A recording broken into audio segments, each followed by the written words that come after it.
Las aseguradoras pueden cargar con carteras ineficientes durante décadas, no porque les falte información o herramientas, sino porque el cambio dentro de una institución cuesta más en política interna que en capital. Piénsalo, una compañía de seguros tiene reservas técnicas por miles de millones, dinero que está allí, invertido, esperando para pagar siniestros, pensiones, indemnizaciones. Y ese dinero, en muchas ocasiones, está colocado en activos que ya no son los mejores, que rinden por debajo de lo que podrían rendir, que drenan valor año tras año, de forma silenciosa, sin que nadie tenga que justificarlo.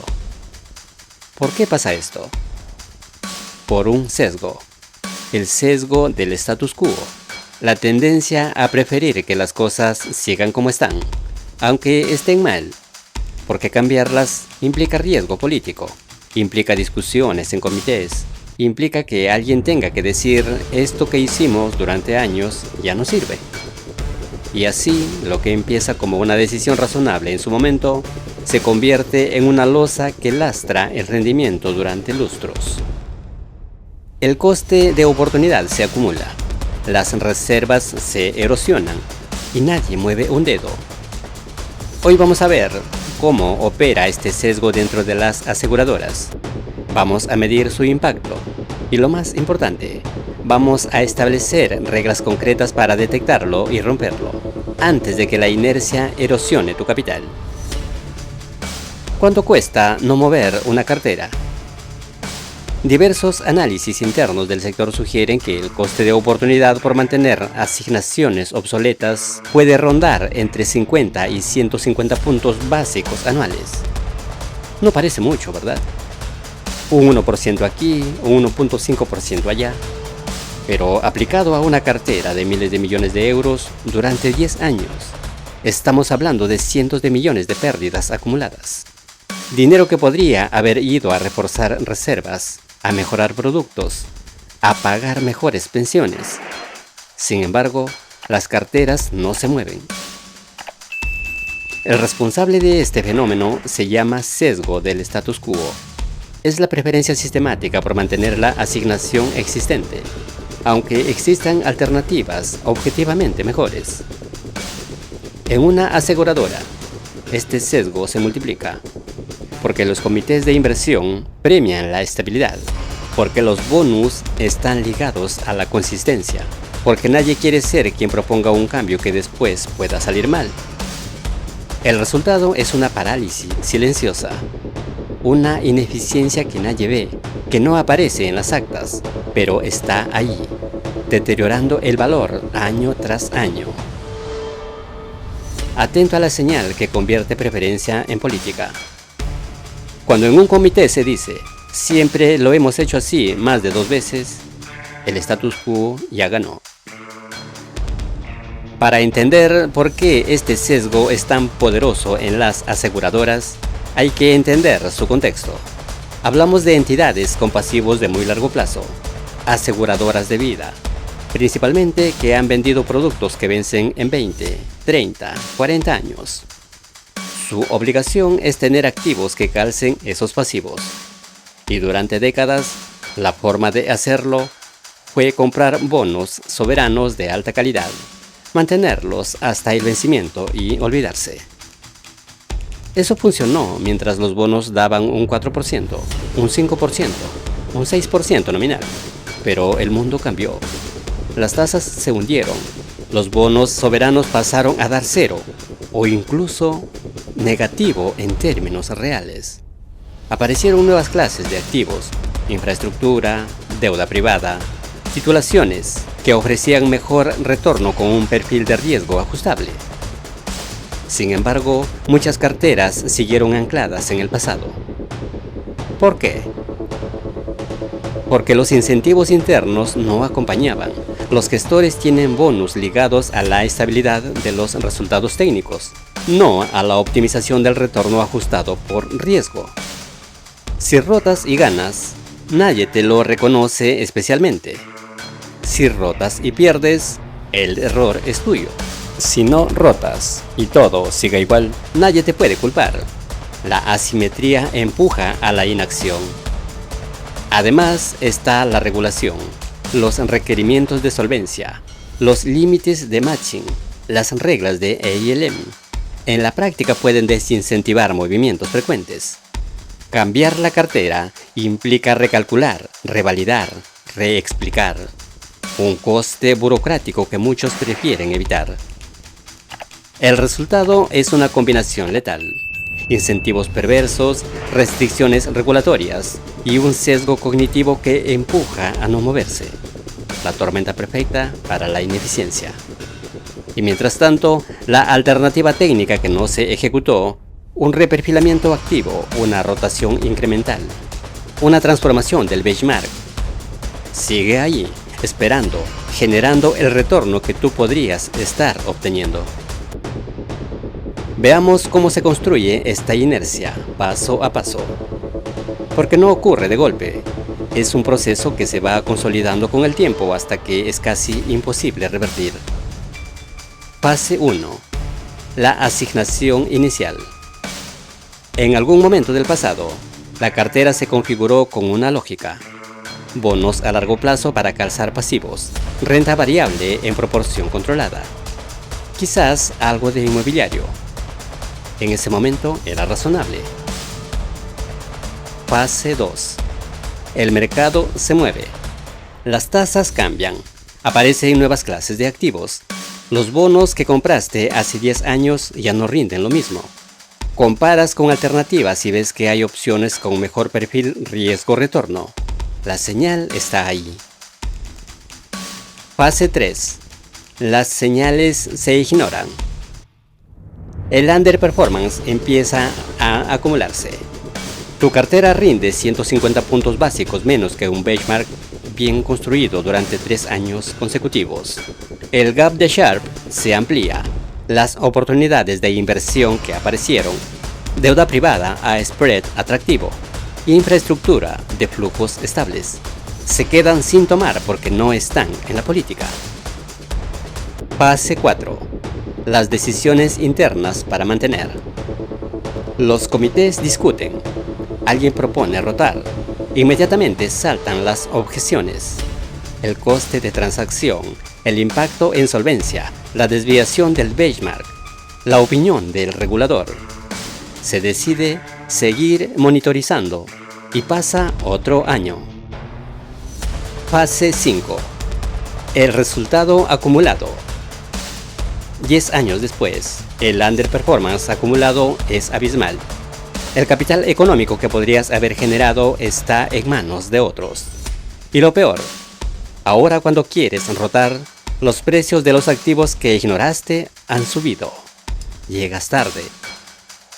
Fíjate en este número. En ciertos escenarios el coste de mantenimiento anual de una cartera ineficiente puede superar el 2% del valor de los activos cuando se mide en términos de retorno alternativo renunciado. Durante una década, eso es más del 20% del capital. 20 de cada 100 euros que podrías haber tenido simplemente se esfumaron por no moverte. Ese es el precio de la inercia. ¿Qué falló y dónde actuar? Analicemos con precisión los elementos que fallaron, porque si no identificas las piezas rotas, no puedes repararlas. Error central. La gobernanza priorizó la estabilidad sobre la optimización del retorno ajustado por riesgo. Los comités funcionaban con una lógica defensiva: evitar el error visible antes que buscar el acierto invisible. Suposición errónea. Mantener activos por prudencia es siempre menos costoso que reestructurar. Falso. El coste de oportunidad no aparece en los informes, pero es real. Y en mercados que cambian, la ventaja técnica de la agilidad es superar a la supuesta seguridad de la inacción. Detrás de esta inercia operan varios sesgos bien conocidos en el mundo institucional.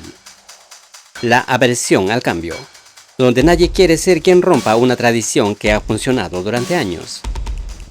La preferencia por la trayectoria. Esa tendencia a asumir que lo que ha funcionado antes seguirá funcionando. Y el silencio normativo. Una lógica simple. Si la regulación no exige cambiar, entonces no hay motivo para moverse. Pero el punto más delicado aparece en la estructura de incentivos. Los bonus y la cartera profesional de muchos gestores dependen de mostrar consistencia trimestral, no de mejorar el retorno real a 3, 5 o 10 años. En ese entorno, la decisión racional para ellos es evidente: mantener el sistema funcionando tal como está. El trigger cuantificable de la intervención debería ser underperformance sostenido superior a 150 puntos básicos durante 6 trimestres consecutivos, frente a un benchmark ajustado por duración, o un coste de mantenimiento anual que supere en 200 puntos básicos el retorno de la alternativa más obvia.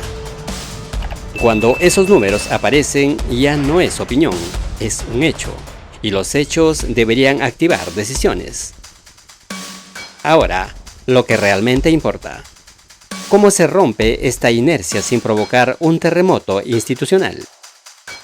Aquí van 5 reglas concretas, accionables, que cualquier comité puede implementar. Regla 1. Recalibración anual obligatoria. Revisa todas las asignaciones que superen el 10% del portafolio con una valoración explícita del coste de inacción. Si mantener esa posición ha tenido un coste de oportunidad superior a 1.5% anual en los últimos 3 años, se activa una opción de rotación escalonada de 12 a 24 meses. No se ejecuta de golpe, pero se empieza a mover. Regla 2. Benchmark dinámico. Introduce un benchmark de transición que pondere activos emergentes con mejor perfil y ajuste por liquidez, y establece un equilibrio obligatorio si el tracking error supera el 2% durante 4 trimestres consecutivos. Así obligas a la cartera a mirar hacia adelante, no hacia atrás. Regla 3. Incentivos alineados a 3 años. Una parte variable de la remuneración de los gestores debe estar ligada a la mejora del retorno ajustado por riesgo en un horizonte de 3 años, no a la estabilidad trimestral. Cambias el incentivo, cambias la conducta. Regla 4. Gobernanza externa. Para posiciones que superan el 15% de capital técnico, mandata una valoración externa y una validación de estrategia cada 12 meses. Un auditor externo que no tiene sesgo interno puede decir lo que nadie en la empresa se atreve. Regla 5. Checklist pre-decisión de 48 horas. Antes de cualquier reunión de comité que evalúe cambios significativos, el equipo debe presentar análisis de impacto en solvencia, plan de rotación por fases, comunicación preventiva al regulador y un escenario de mercado adverso validado. Si falta alguno, la decisión se aplaza. Así evitas la improvisación y la parálisis. Y ahora el hack operativo, el que puede implementar sin generar fricciones internas. Implementa un programa de rotación escalonada automatizado. Funciona así: cuando el underperformance acumulado de una clase de activos supera los 150 puntos básicos durante 6 trimestres y el coste de mantenimiento anual excede al 2% frente a la alternativa más obvia, se activa una ventana de rebalanceo en 4 tramos trimestrales, con autorización delegada y cobertura mínima precomprada. No lo decide una persona, lo decide una regla, y al ejecutarse de forma escalonada, el impacto tanto en el mercado como en los estados financieros se mantiene bajo control. Con esto, transformas la inercia en movimiento sin necesidad de héroes, solo con disciplina. Hoy mismo, antes de cerrar este video, haz una cosa. Mide el coste de inacción de tus 3 posiciones más grandes. Compáralas con la alternativa que no tomaste. Si el número duele, ya tienes tu respuesta. La inercia no es prudente, es coste oculto. Y en un mundo de márgenes estrechos, los costes ocultos son los que terminan quebrando las carteras. Llegar hasta aquí es solo el comienzo. Si quieres tomar mejores decisiones con tu dinero y dejar de operar por impulso, este es tu lugar. Suscríbete.